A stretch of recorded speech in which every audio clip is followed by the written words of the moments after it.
Ê thầy lên gì ạ ghê xin bố nó ổn thôi nhá anh ông giàn chua cái món mà đi sao đi anh thích ghê xin gắn là chuông mất anh em ngày năm tôi lâu túi anh phát sư hát về cái ông gì ông rồi tê ghê các lâu mà ghê ô túi phải thì ngày năm đâu không có gì phải thấy anh liền cú tục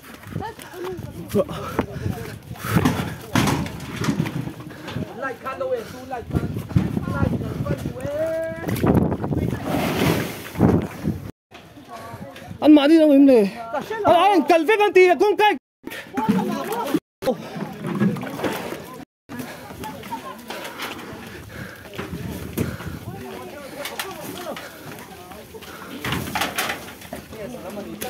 Guess go!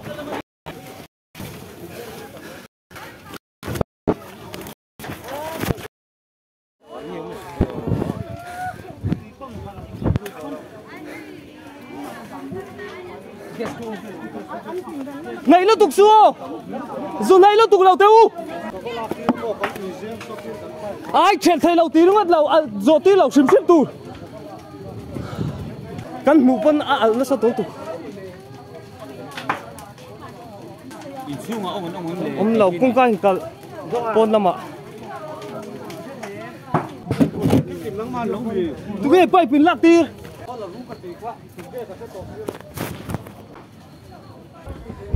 tôi đầu tiên đến lúc rồi thân ấy lúc này ô tắm ô hiệp thầy bay đang hi ông xéo hiệp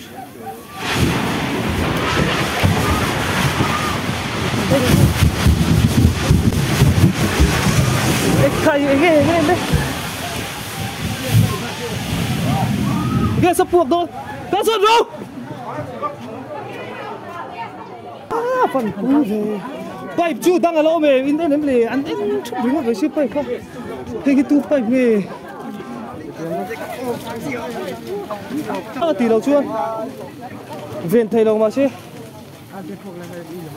lâu rạp ra cái gì cả làm hơn lâu ô không quay cả in là cả cái tiếng là phim thú một con tia khẩu đấy ê thầy lệ mà học được chiều rồi tụi anh chỉ phủ lâu nó cua cái này cơ về hai là đồng có thất rồi chiến của nó phải sự tổ phật tối tại hiện vật cái khăn phát sinh là thấy lũ lấy ra chú lộn rồi chú lại chú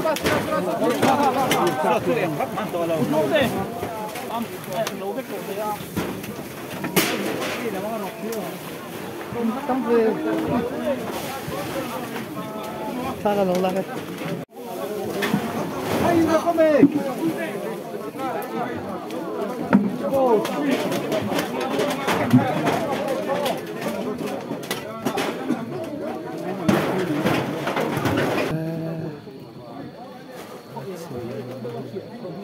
ăn một cái chuông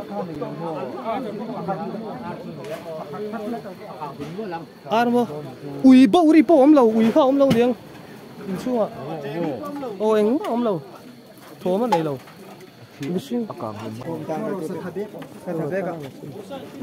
anh tiên nó một từ lâu lắm mà nên nó thế nào sang đi đã thật sắc luôn thì hay thế mất ai đã thật sắc luôn thì in